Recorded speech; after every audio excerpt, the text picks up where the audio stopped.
There's a child drowning. You see it happening, right there, a few steps away.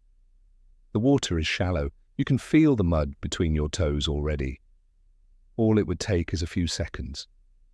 A ruined outfit. Maybe some explaining to do at work. That's it.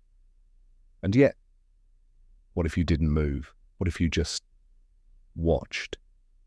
The world would call you a monster, and they'd be right. But what if I told you, you've already done this more than once, and you'll probably do it again? This is Peter Singer's Drowning Child, a deceptively simple, moral question that rips the mask off our carefully curated sense of virtue. You're walking to work, you pass a pond, a child falls in, they're drowning. You could save them easily, but you'd ruin your expensive shoes, you'd be late, it would be messy. Do you still do it? Everyone says yes, instinctively, without hesitation. So then Singer asks, why aren't you doing the same for children around the world who are dying right now of things we know how to prevent? Donating to charity could save a child from dying of malaria for less than what you spent on your last dinner out. But you don't. Not always. Not consistently, not as often as you could. The difference isn't moral. It's distance, out of sight, out of soul. And suddenly the ground beneath your moral compass begins to shift. Peter Singer said, if it is in your power to prevent something bad from happening, without sacrificing anything of comparable importance, aren't you morally obligated to do it? Let's strip it down. You say you're a good person. You say you care. You vote. You recycle. You tip generously. You post about injustice. But every day someone dies because no one donated, because the system failed, because the people who could help didn't. And among those people is you. This isn't a question about charity.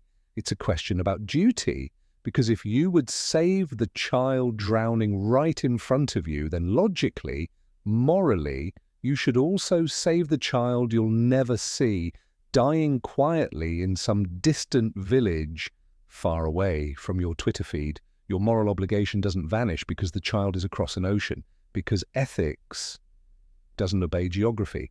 So why don't we act? Because emotional immediacy has more weight than abstract suffering. Because empathy is biased.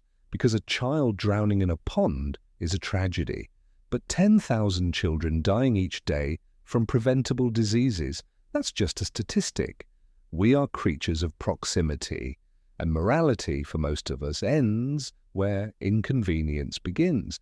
And here's the cruel irony. You were never walking past the pond, you're standing in it, because we live in a world where suffering is a tap away. You scroll past it, you mute it, you swipe, but it's still there, drowning in your periphery. You know what needs to be done. You know what it costs. You know the charities, the solutions, the logistics. And yet you do nothing, or almost nothing. A gesture here, a donation there, but never enough to really change anything. And the child still drowns. Because when morality becomes optional, cruelty becomes invisible. We like to think evil wears a mask, that it's loud, obvious, violent. But maybe evil is just silence, comfortable silence. The kind that lets us live unbothered while others die forgotten. You're not being asked to be a hero, just human, to acknowledge that being good isn't about how you feel. It's about what you do, and sometimes it means getting your feet wet, ruining your shoes, showing up, especially when no one is watching. Because right now, someone is drowning.